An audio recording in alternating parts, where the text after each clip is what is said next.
Assalamualaikum warahmatullahi wabarakatuh.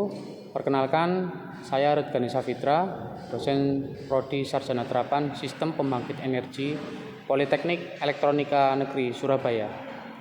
Video ini dibuat untuk melengkapi persyaratan dokumen PDD UKT-PT atau pernyataan diri dosen dalam unjuk kerja Tridharma Perguruan Tinggi bidang pengajaran sebagai syarat dalam penilaian sertifikasi dosen tahun 2024.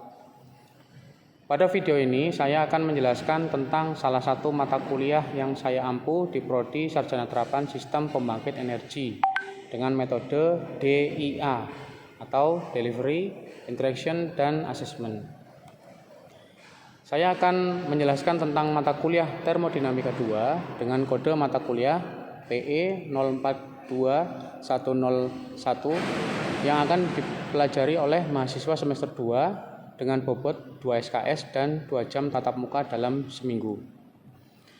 Jumlah pertemuan pada mata kuliah ini sebanyak 16 minggu tatap muka yang dibagi menjadi 12 kali tatap muka, 2 kali evaluasi, dan 2 kali topik pengembangan atau kuliah tamu.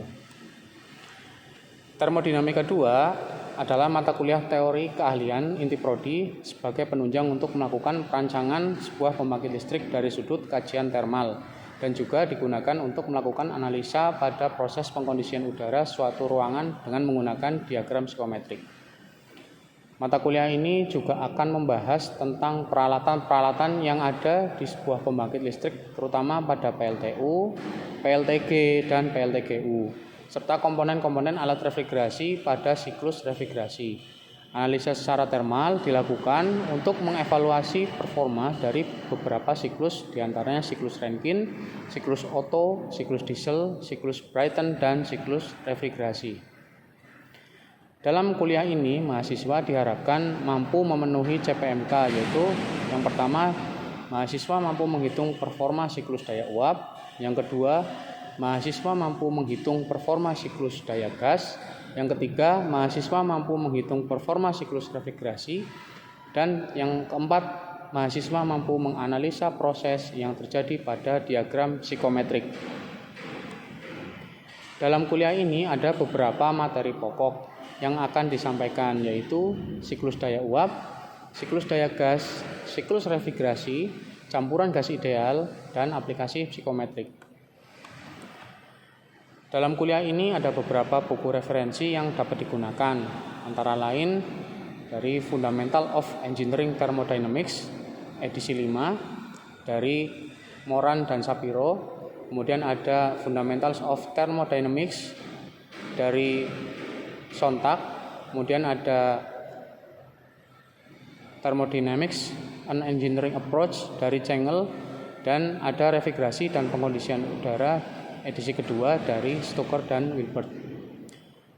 Di sini saya menggunakan referensi utama adalah buku dari karangan Moran Shapiro, yaitu Fundamentals of Engineering Thermodynamics edisi 5. Dalam kuliah ini dilakukan secara sinkron berupa kuliah tatap muka dengan metode ceramah dan diskusi kelompok, di mana di akhir perkuliahan akan diberikan tugas-tugas untuk mengevaluasi setiap CPMK yang direncanakan. Teknik penilaian adalah dengan memberikan tugas, menilai tugas, dan juga memberikan pertanyaan secara lisan pada saat kuliah.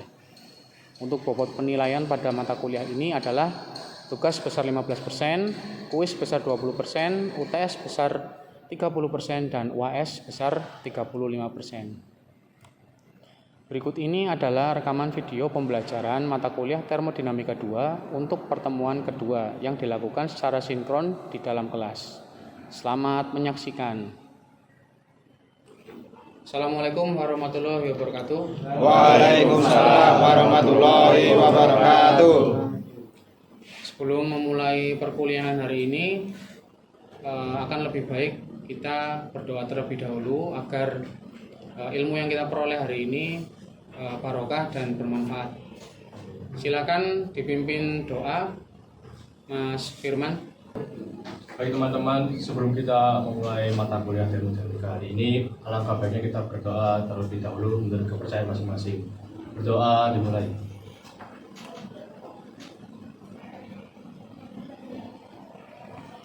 Berdoa tidak pernah dicukupkan.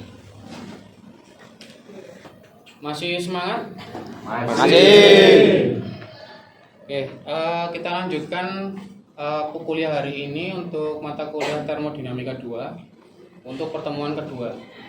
Seperti pertemuan pertama, ada sub CPMK mata kuliah termodinamika 2 bahwa untuk pertemuan 1 dan 2 yaitu mahasiswa semester 2 jurusan sistem pembangkit energi dapat menjelaskan gambar sistem dan peralatan dari sebuah pusat pembangkit listrik tenaga uap setelah diberi materi sistem dan peralatan pusat pembangkit listrik tenaga uap dengan tingkat pemahaman 80%. Lalu mahasiswa semester 2 jurusan sistem pembangkit energi dapat menjawab persoalan dari sebuah pembangkit listrik tenaga uap setelah diberikan materi sistem pembangkit listrik tenaga uap dengan tingkat pemahaman 80%. Kita kembali ke pertemuan pertama kemarin.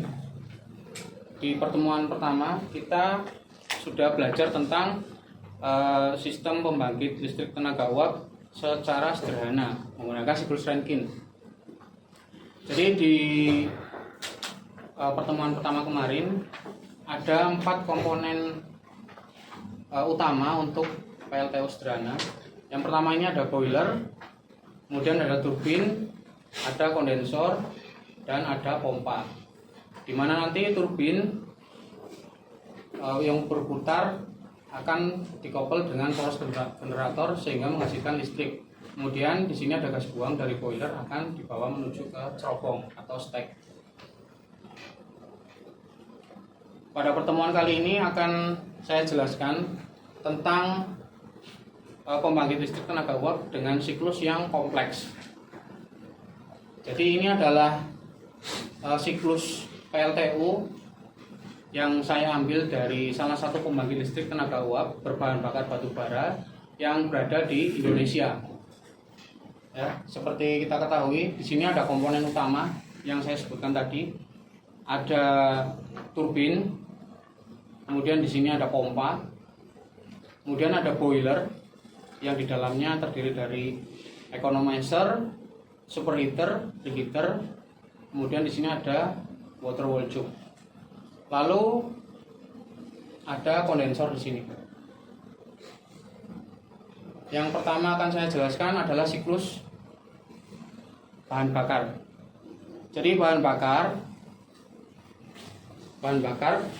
dari full yard atau full plant setelah diambil dari tongkang batu bara akan dibawa menggunakan konveyor menuju ke full bunker atau full silo. Ya, di sini batu bara ditampung, kemudian akan dimasukkan ke dalam pool feeder. Ke dalam pool feeder untuk ditimbang. Ya, ditimbang laju aliran batu baranya, kemudian akan masuk ke dalam pulverize. Akan masuk ke dalam pulverize untuk dihaluskan.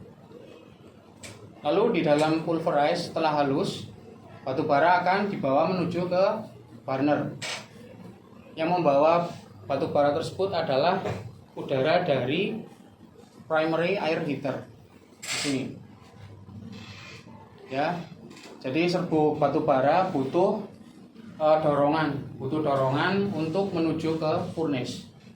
Maka diperlukan udara untuk mendorong dari primary air heater. Nah, udara yang lewat primary air heater ini sudah dipanaskan terlebih dahulu menggunakan sebuah heat exchanger, di mana ada pertukaran antara gas panas flue gas buang hasil pembakaran dengan udara dari luar atau udara atmosfer. Nah, udara ini masuk ke dalam pulverize, kemudian membawa batu bara menuju ke burner. Untuk proses pembakaran membutuhkan udara pembakaran. Nah, berasal dari secondary air heater atau udara sekunder. Nah, dari udara sekunder ini dialirkan masuk ke dalam burner, bercampur dengan udara dengan bahan bakar dari boiler, maka akan terjadi proses pembakaran. Lalu di sini terjadi proses pembakaran di dalam boiler akan memanaskan water wall tube, kemudian superheater dan reheater. Kemudian setelah siklus bahan bakar, maka ada siklus gas buang. Ada siklus gas buang di sini. Gas buang di sini yang dimaksud adalah flue gas hasil pembakaran yang berasal dari boiler harus dibuang ke stack atau cerobong. Nah, bisa kita lihat di sini di panah yang warnanya orange. Ini dia dari boiler, terjadi pembakaran, terjadi perpindahan panas, kemudian akan menuju ke superheater, ke daerah superheater dan reheater, lalu menuju ke economizer, kemudian dia mengalir. Di sini ada percabangan, ya ada percabangan, akan menuju ke secondary air heater dan primary air heater untuk memanaskan udara yang tadi digunakan untuk membawa batu bara di dalam pulverize dan juga sebagai udara pembakaran. Nah, setelah melewati primary air heater dan secondary air heater, maka udara tadi atau gas buang akan melewati sistem penyaring debu, yaitu ESP atau electrostatic precipitator. Nah, fungsinya di sini electrostatic precipitator untuk menangkap debu-debu terbang atau fly ash agar flue gas yang nanti terbuang ke stack itu lebih bersih. Nah, setelah melewati ESP, kemudian flue gas tadi yang sudah tersaring di ESP akan melewati ID fan atau industrial fan. Nah, fungsinya ID fan ini dia untuk menarik seluruh flue gas di dalam sistem boiler di sini. Jadi tekanan di dalam boiler ini akan menjadi negatif karena tertarik oleh ID fan. Nah, dari ID fan ini gas buang akan masuk ke FGD atau flue gas desulfurization. Ini juga sama untuk menyaring partikel-partikel sulfur sebelum dibuang ke atmosfer.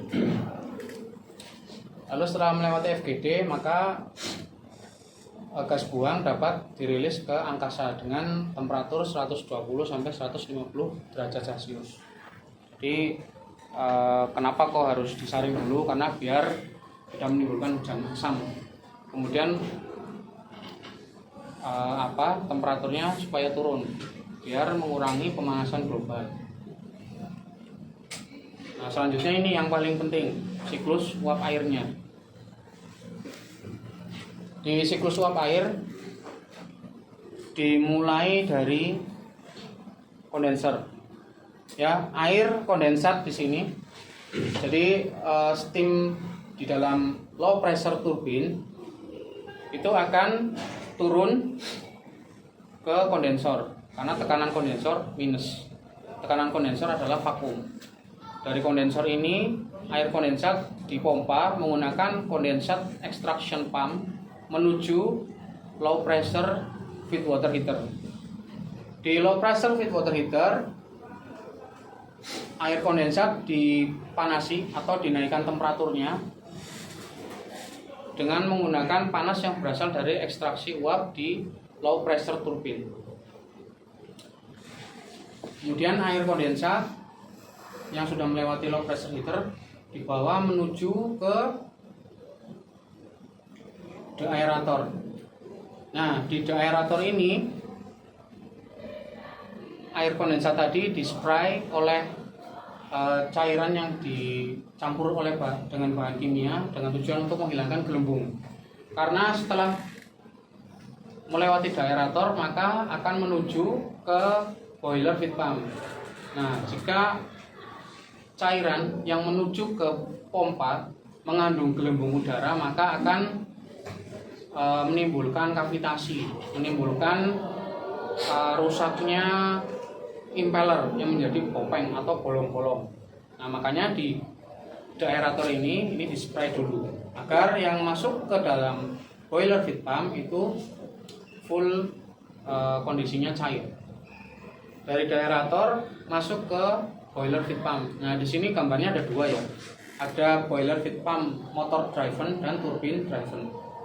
Nah, motor driven ini digunakan ketika startup PLTU atau dinyalakan pertama kali.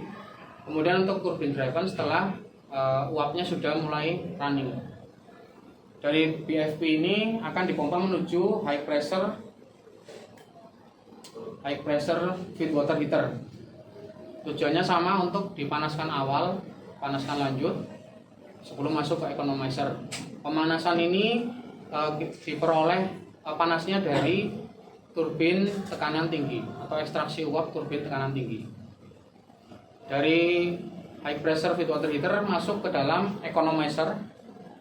Lalu dari economizer akan menuju ke steam drum. Nah, di steam drum ini akan dipisahkan antara zat atau kondisi yang sudah benar-benar uap dan yang masih mengandung cair. Yang cair akan turun ke sini, ke blow down tube, kemudian untuk disirkulasikan lagi di water wall tube, lalu akan dimasukkan lagi ke steam drum. Yang sudah berupa uap akan masuk ke superheater di sini. Akan dipanaskan lanjut sampai temperatur kurang lebih 480 derajat Celcius karena harus uap kering sebelum masuk ke turbin. Dari superheater ini akan menuju ke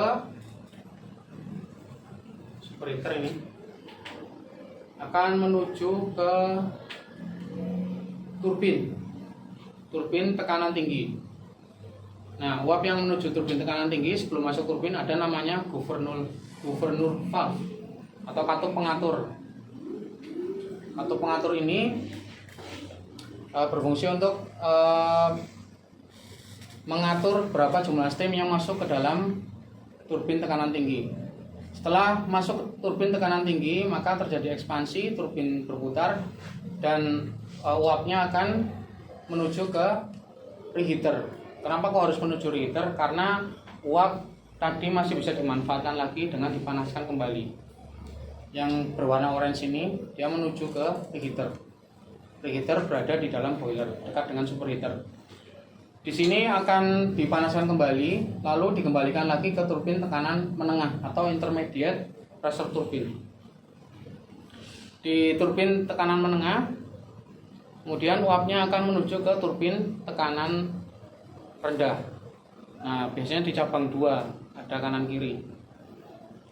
Nah, setelah uap sampai di turbin tekanan rendah, karena turbin ini tekanan tinggi, menengah, dan rendah satu kesatuan poros dan juga dikoppel dengan generator, maka jika turbin berputar, maka generator juga akan berputar dan menghasilkan listrik yang akan dinaikkan lewat trafo step up, kemudian didistribusikan menggunakan gardu induk dan sampai ke konsumen, ke kita. Lalu uap tadi yang dari turbin tekanan rendah akan masuk ke dalam kondensor, akan dikondensasikan dan menjadi air kondensat. Nah, siklus uap air tadi tentunya akan mengalami penyusutan volume air. Maka dari itu butuh make-up water. Make-up water itu air yang disuplai masuk ke dalam hot well atau penampung di dalam kondensor. Air di dalam kondensor ini disuplai dari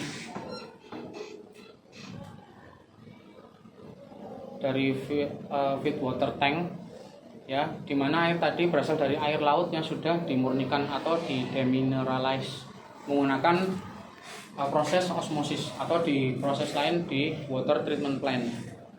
Ya, demikianlah penjelasan dari siklus PLTU secara kompleks, baik dari siklus uap air, siklus bahan bakar, dan siklus gas buang.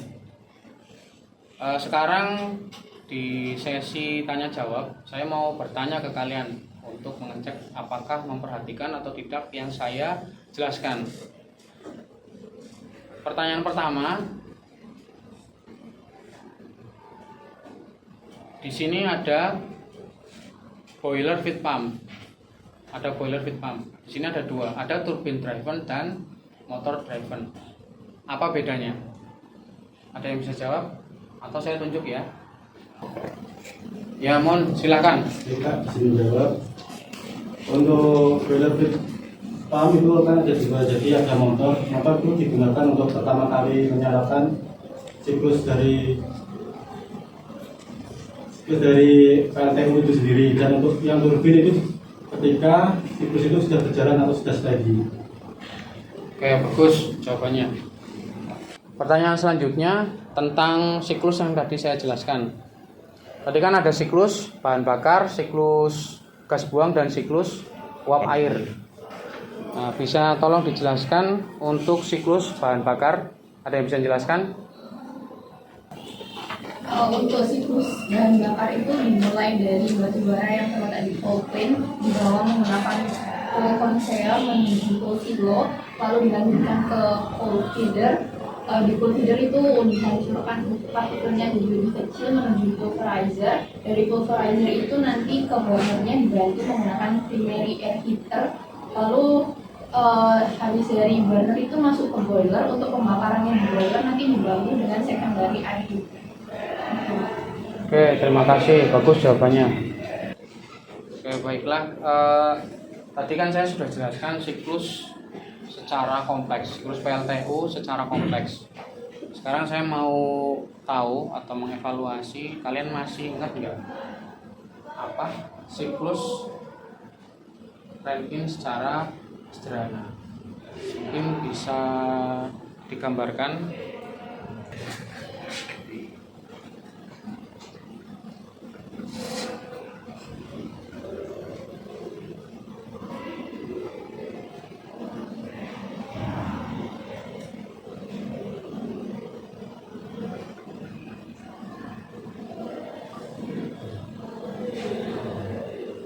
Yang digambar siklus sederhana ya.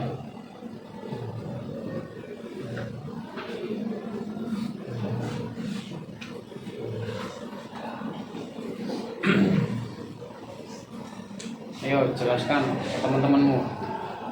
Untuk pertama dari fluida kan mengalir dari pompa menuju ke boiler, menaikkan tekanan, lalu dari boiler dia menuju ke turbin, di boiler dia dipanaskan, lalu dirubah tingkat keadaannya menjadi superheat, lalu masuk ke turbin. Di turbin dia tekanannya menurun, lalu masuk ke kondensor untuk didinginkan.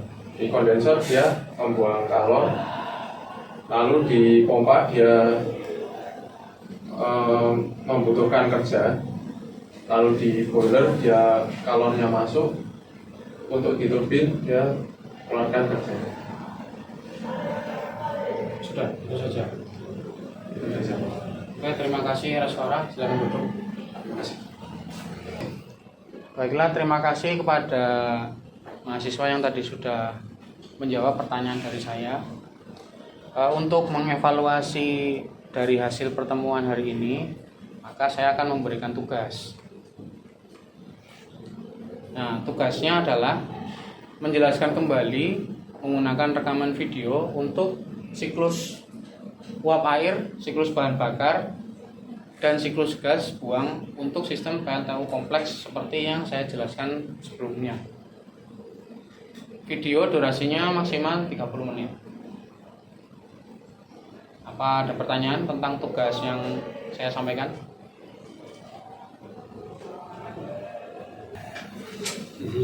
Bertanya Pak, Silakan untuk Iwan. video durasinya minimal berapa dan untuk platform uploadnya itu di mana? Terus sama untuk jelasinnya itu kayak menggunakan apa Pak? Zoom atau di papan tulis boleh itu. Terima kasih. Oke, terima kasih Iwan atas pertanyaannya. Baik, videonya maksimal kan 30 menit.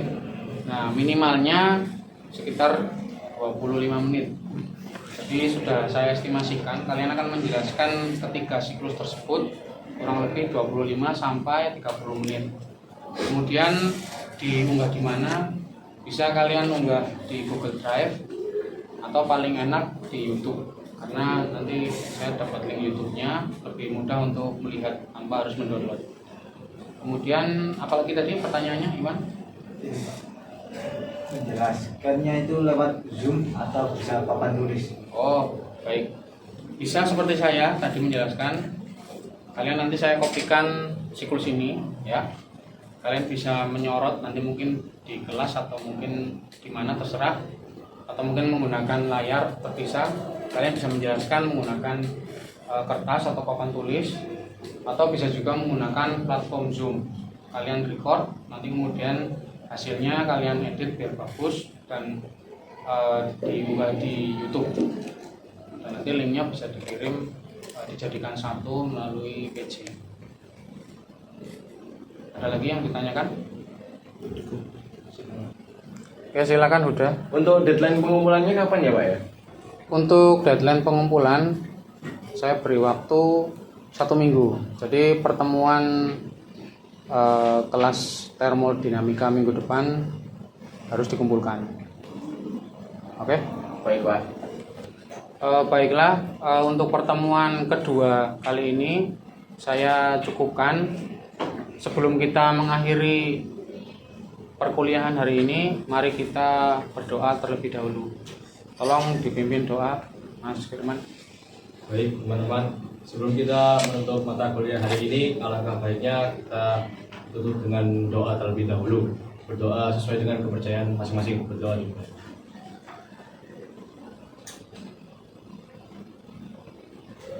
Berdoa dia pernah disebutkan. Baik semuanya, terima kasih atas kehadirannya.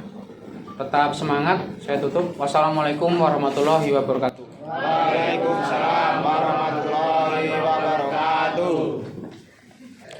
Demikianlah dokumen PDD UKTPT bidang pembelajaran saya. Semoga bermanfaat. Atas perhatiannya saya ucapkan terima kasih. Wassalamualaikum warahmatullahi wabarakatuh.